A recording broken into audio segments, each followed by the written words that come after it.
I recently had a heart operation, open heart surgery. Yes. And they talked about it being hereditary. But I noticed in one of your talks, you were talking about genes as fluid and dynamic, and that it transcends that hold that hereditary issues have. Is that am I right there? Yes.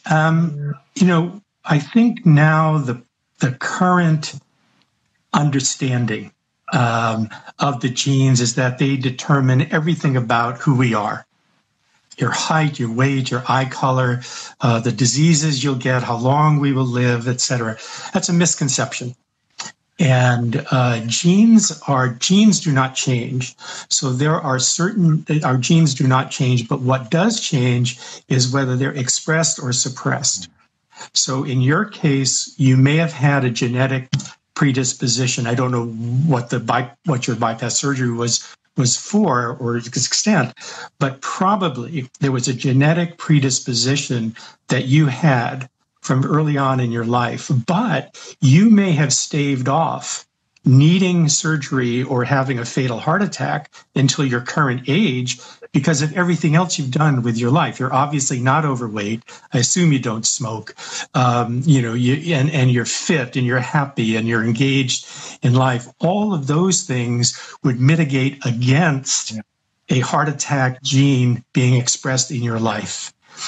So another person who would have the same genetic imprint, if they didn't exercise, if they were unhappy, if they were overweight, high stress, that will bring on an early heart attack, and very, very predictable. So the point is that now what we're realizing is that what we call epigenesis, or the above the gene, that everything about our life, stress, meditation, the environment, our friends, closeness to others, our relationships, have a profound influence. In fact, James Watson of the Watson and Crick discovery of the DNA in 1954, he was the first person to have his genome completely mapped about 5 years ago.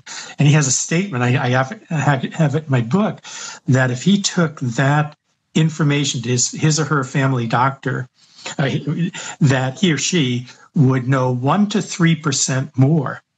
1 to 3% more about his health than if they just did a good physical. Now, 1 to 3%, that's astounding.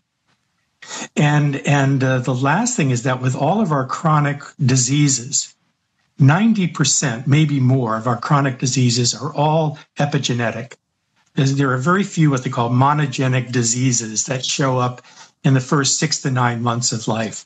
Everything else is we all carry a genetic predisposition to long life, to certain tastes, to certain heights, certain everything. That is all malleable. We are changing as we're speaking right now. We are changing our genetic expression literally right now. Ooh.